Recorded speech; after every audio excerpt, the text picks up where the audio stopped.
டைக்கின் split AC 1.5 ton.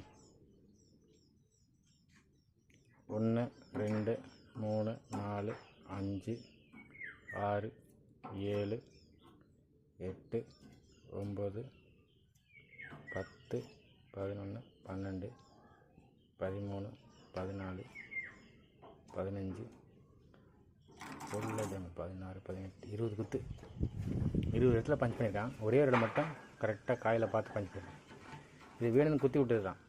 என்ன பிரச்சனைனா customer புதிய ஏசி ஆர்டர் போட்டார். பல ஏசி கட்டிட்டு புதிய ஏசி மாட்டணும்னு சொன்னதுக்கு கட்டி வச்ச ஏசிக்கு காசு கட்டுறதுக்கு ஏதோ கஸ்டமருக்கும் மெக்கானிக்கு வாக்குவாதம் இருக்குது. அவன் கோவத்தில் மொட்டை மேலே இந்த ஏசியை காட்டி வச்சுட்டு அவசரமாக காட்டி வச்சுட்டு குத்தி விட்டு போயிட்டுருக்கான். கெப்பாசிட்டி எல்லாத்தையும் வயரிங் எல்லாத்தையும் பிடிங்கி விட்டு கெப்பாசிட்டி எல்லாத்தையும் குத்தி இந்த மாதிரி பண்ணக்கூடாது. நான் போய் இன்டோர் அவுட்டோரில் மாட்டிட்டு அவுட்டோர் பார்க்குறேன். டோட்டல் டேமேஜ் இருக்குது. கேஸ் இல்லை, கெப்பாசிட்டியில் எதுவுமே இல்லை. இந்த மாதிரி சொன்ன கஸ்டமர்கிட்ட கம்ப்ளைண்ட் பண்ணலாமா ராமன் கேட்டார். இல்லை சார் அதெல்லாம் வேணாம், விடுங்க, ஏதோ கோவத்தில் வாக்குவாதம் ஆகிடுச்சு, பிரச்சனையாக போச்சு, நான் ரெடி பண்ணி தரேன், நீங்கள் ஒர்க் ஷாப் கொண்டு வாங்க அப்படி சொன்னதுக்கு எடுத்துன்னு வச்சுட்டாரு. இப்போ இந்த இடத்த கட் பண்ணி எடுத்துகிட்டு இதை மட்டும் நம்ம ரெடி பண்ணால் போதும். இதெல்லாம் காயில் குத்தலை, இதெல்லாம் திங்ஸ்லாம் டேமேஜ் ஆகிருக்கு.